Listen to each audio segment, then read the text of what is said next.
Good morning students. आज हम strength of material में चैप्टर 8 डिफ्लेक्शन के बारे में देखेंगे।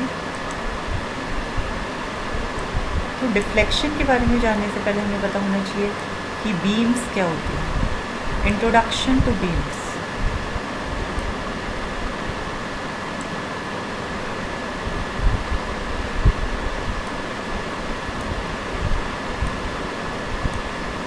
देखिए, बीम एक हॉरिजॉन्टल स्ट्रक्चर मेंबर है जो लोड को सपोर्ट करता है। जैसे कि आप यहाँ देखेंगे, यहाँ पे ये जो हॉरिजॉन्टल स्ट्रक्चर आपको दिखता है वो है बीम। बीम बेसिकली फ्लोर और जो रूफ होती है यानी छत होती है उसको सपोर्ट करता है। अगर हम बीम्स के अंदर डिफ्लेक्शन के बारे में पढ़ें तो डिफ्लेक्शन होता क्या है? डिफ्लेक्शन बेसिकली डिफॉर्मेशन है ओरिजिनल पोजीशन से in the direction of Y. ये हम पहले ही पढ़ चुके हैं। एक्स और वाई दो डायरेक्शन होती है कोऑर्डिनेट एक्सिस में। तो वाई डायरेक्शन में यानी जो वर्टिकल डिफॉर्मेशन होता है उसे हम डिफ्लेक्शन बोलते हैं। अगर आप देखें ये बीम है, इसमें जो वर्टिकल डिफॉर्मेशन हुआ इसके न्यूट्रल एक्सिस में, that is Y and that is deflection. और अच्छे से डिफ्लेक्शन को समझने के लिए आप देखिए, deflection is a measurement from the original neutral axis to the neutral axis of the deformed beam. जैसे कि ये है ओरिजिनल न्यूट्रल एक्सिस और यहाँ से डिफॉर्म्ड बीम की न्यूट्रल एक्सिस हो गई ये, ठीक है। तो this is Y and this is deflection. Displacement Y is known as the deflection of the beam. तो इस डायग्राम से आप बहुत ईजिली समझ सकते हैं डिफ्लेक्शन क्या है। ये है ओरिजिनल बीम की न्यूट्रल एक्सिस, ये डिफ्लेक्टेड बीम की न्यूट्रल एक्सिस। तो ओरिजिनल और डिफ्लेक्टेड बीम के बीच का जो डिस्टेंस है दैट इज़ वाई, इन दोनों की न्यूट्रल एक्सिस का, जिसे हम डिस्प्लेसमेंट भी बोलते हैं या डिफ्लेक्शन भी बोलते हैं। It may be necessary to determine the deflection Y for every value of X along the beam. यानी हम जब डिफ्लेक्शन फाइंड करते हैं किसी बीम का तो हम उस बीम की हर एक्स मीटर के लिए वाई फाइंड करेंगे, यानी फॉर एवरी मीटर हम कोई ना कोई डिफ्लेक्शन होगा, ठीक है। इस रिलेशन को हम एक इक्वेशन फॉर्म में लिख सकते हैं जिसे हम बोलते हैं equation of the deflection curve और elastic curve of the beam. देखिए, बीम के इस कर्व को हम डिफ्लेक्शन कर्व भी बोलते हैं और इलास्टिक कर्व भी बोलते हैं, ठीक है। तो this can be written in the mathematical equation. वो मैथमेटिकल इक्वेशन कुछ इस तरीके से होती है, m upon I is equal to E upon R, ठीक है। और this can be written 1 upon R is equal to m upon E I. देखिए, क्रॉस मल्टीप्लाई कर दिया, e को यहाँ पे लेके आ गए और i को 1 को यहाँ पे 1 ही रहा तो यहाँ पे ई आई आ गया। This is equal to D square Y upon D x square. अब जो D square Y upon D x square है, this is curvature, E I हो गया फ्लेक्सर स्टिफनेस एंड m हो गया बेंडिंग मोमेंट, ओके। अब अगर हम रिलेशनशिप देखें तो y is the deflection, dy by d x is the slope, bending moment हो गया E I multiply by d square Y upon D x square. अगर आपको शेयरिंग फोर्स निकालना है तो इसमें एक और डिफ्रेंशिएशन हो जाएगा, D cube Y upon D X cube. और अगर आपको रेट ऑफ लोडिंग निकालनी है तो इसका 4 टाइम्स हो जाएगा, ठीक है। नेक्स्ट हम देखते हैं, तो दीज आर द इम्पॉर्टेंट फॉर्मूले एंड रिजल्ट जो हमें पता होने चाहिए।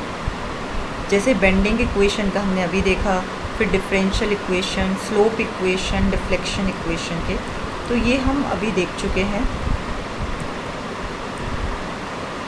अब हम देखेंगे कैंटिलीवर बीम का डिफ्लेक्शन क्या होता है। देखिए, कैंटिलीवर बीम का डिफ्लेक्शन होता है बेसिकली, अगर यूडीएल है यानी यूनिफॉर्मली डिस्ट्रीब्यूटेड लोड है ए बी पे, आप देखिए यूडीएल है तो इसका डिफ्लेक्शन हमें वाई निकालना है, वाई मैक्सिमम, मतलब UDL plus point load eight P. तो इस केस में डिफ्लेक्शन होगा मैक्सिमम डिफ्लेक्शन डब्ल्यू, जो कि यूडीएल है, small W L raise to the power 4 upon 8 E I. देखिए, इसमें आपके स्टैंडर्ड बीम्स के हम फॉर्मूले देख रहे हैं। हमें इसके अंदर बिल्कुल भी डेरिवेशन की नीड नहीं है, आपको फॉर्मूले पता होने चाहिए। ओके, बेसिकली जो भी स्टैंडर्ड बीम्स हैं उनके फॉर्मूले आपको पता होने चाहिए। तो नेक्स्ट आप इसके अंदर देखेंगे, नेक्स्ट आप देखेंगे पार्शियली डिस्ट्रीब्यूटेड। इसी तरीके से हम मैक्सिमम स्लोप भी निकाल सकते हैं, दैट इज़ WL³/6EI रेडियन। ठीक है, अब पार्शियली डिस्ट्रीब्यूटेड अगर लोड है on some length, partially distributed load means कि आप कह सकते हैं कि जैसे इसमें पूरी बीम पे लोड डिस्ट्रीब्यूट है, इसमें कहाँ है L1 लेंथ पे लोड डिस्ट्रीब्यूट है फिक्स्ड एंड से। ठीक है, ये कैंटिलीवर बीम थी, ये फिक्स्ड, ये भी कैंटिलीवर बीम है, पर जो फिक्स्ड एंड है वहाँ से L1 लेंथ पे लोड है। तो इस केस में deflection at point C ACB WL1³/6EI same हो जाएगा, बाई सी भी इतना हो जाएगा, पर लेंथ बस यहाँ पे L की जगह L1 आ जाएगी।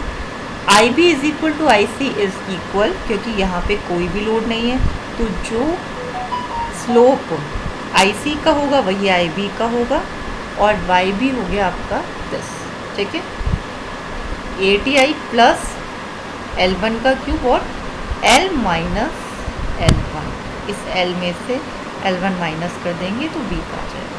ठीक है, uniformly distributed load on some length. देखिए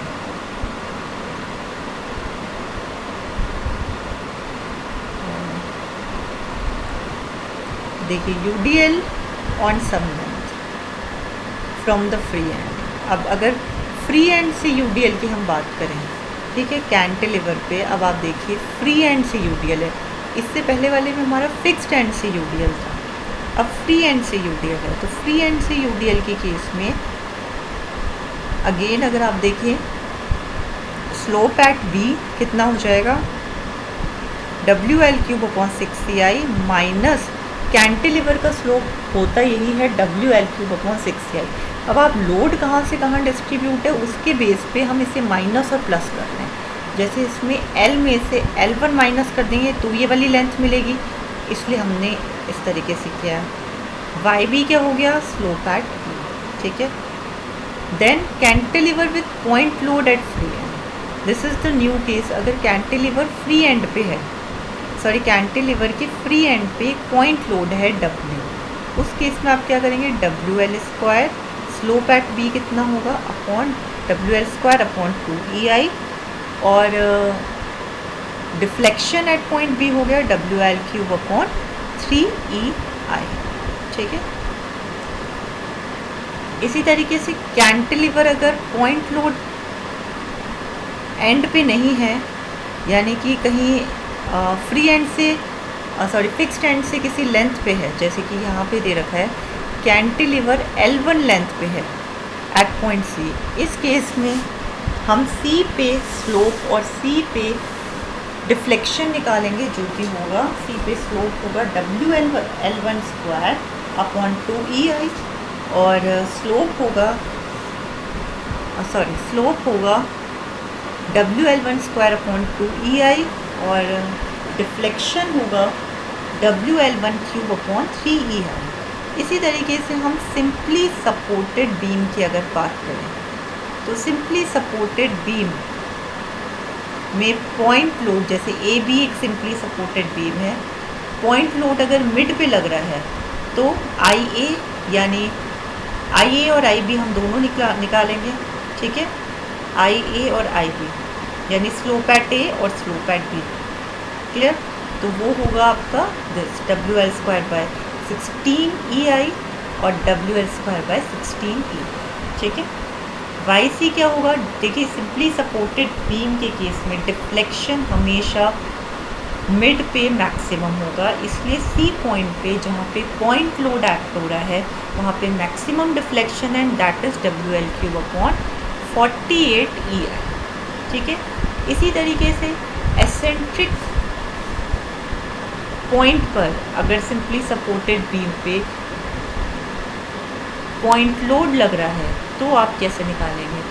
अगेन आई ए, देखिए बी से सी की लेंथ बी है और ए से सी की लेंथ ए है। इसके अकॉर्डिंग सिंपली सपोर्टेड बीम का आई और सी वाई सी तो हमें पता चल गया। अब उसके अकॉर्डिंग हम निकालेंगे। तो एल में से आप बी माइनस करेंगे तो आपको आई ए का मिलेगा, और एल में से आप ए माइनस करेंगे तो आपको बी पॉइंट पे स्लोप मिलेगा। ठीक है, मतलब L square minus A square and L square minus B square. बाकी ये वाला जो हमारी क्वांटिटी है वो सेम रहेगी। वाई मैक्सिमम, अगेन मैक्सिमम होगा at the point C and that is minus W A square B square upon 3 EI L। ठीक है, इसी तरीके से हम यूडीएल की अगर हम बात करें,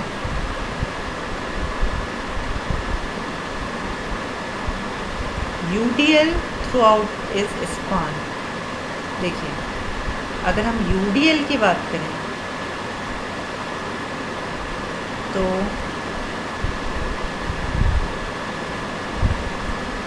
यूडीएल में A be simply supported beam पे पूरी लेंथ पर यूडीएल है, तो आई बी हो गया आपका WL³ upon 24 EI minus and I A हो गया plus WL³ upon 3 EI L and deflection at C is 5 upon 384 WL 4 upon EL।